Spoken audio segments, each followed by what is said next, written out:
สันเลสันเลอาจารย์วันนี้เป็นวัน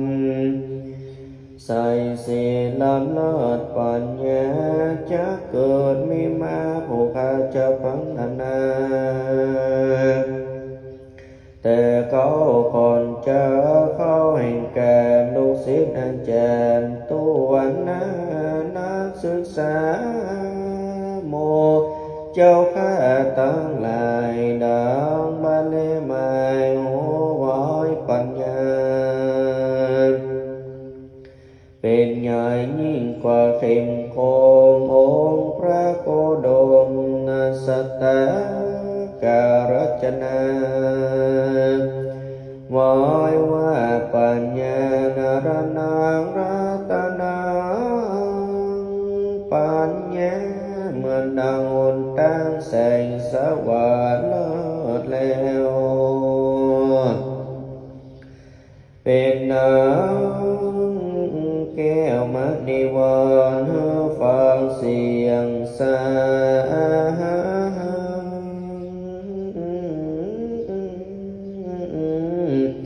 แต่นี้ผู้ข้าจะได้แก้วจีเมื่อแยกวันก่อนจากเลียขวานและนักศึกษาตัวหน้าตีอันนี้เล่าอันหมู่สู่เจ้าจะมาศึกษาเป็นที่แสวงหาความโมตั้งอยู่แห่งกองเพียงหัวใจเสียงนักปราชญ์มาอยู่โดยอำนาจแห่งใจส่วนจิตผู้นี้ฝืนเส้นใจตั้งมั่นจะได้เธอข้านบัณฑิตาละนายเฮยตะวัน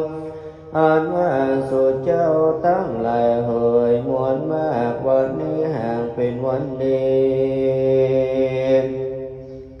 จะทำให้ในห้องเปล่าขวานนักศึกษาเจ้าหญิงใจ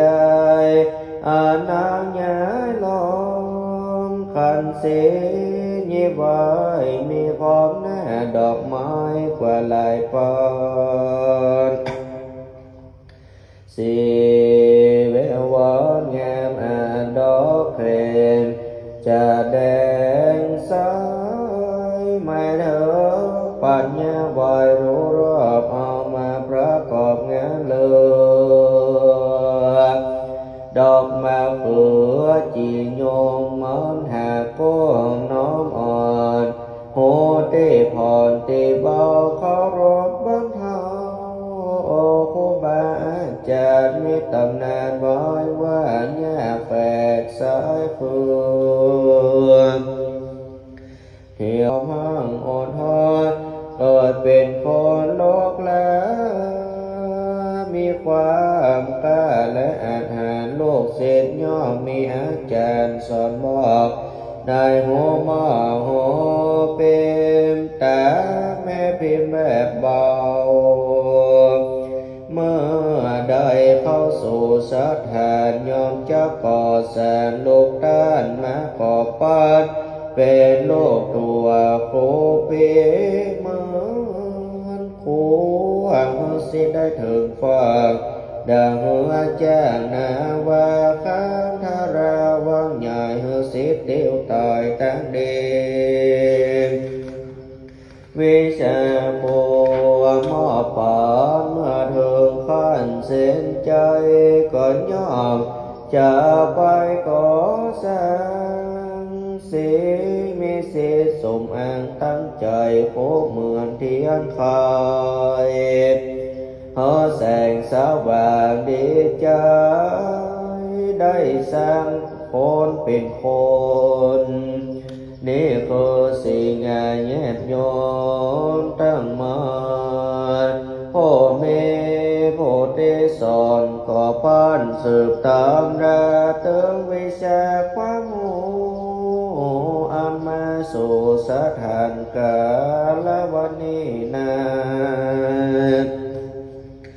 น้อยโตแต่งท่าขันชาดาเพื่อเป็นการเรียกว่านักศึกษาน้อยย้ายมีใจมาฝักใฝ่แนวก็เป็นวานุทองสะเลวชาละเป็นบอนแห่งปัญญาบอกขาดตามัน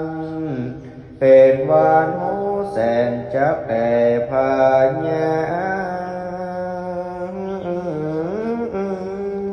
เป็นวั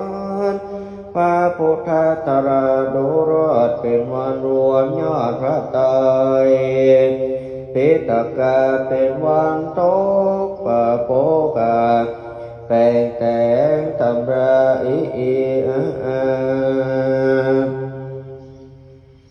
เป็นวันหาแสอุบัติกำเนิดพระสระพญานจนะลำเลิศเกิดผสมกันกะขงาตั้งตนทานพร้อมหมดโจทย์33ตัวกำหนดพยัญชนะใหญ่เป็นวันแจ้งได้แก่ปัญญาเป็นวันเจ้ามโหสถาได้แก้ไขปัญหาเป็น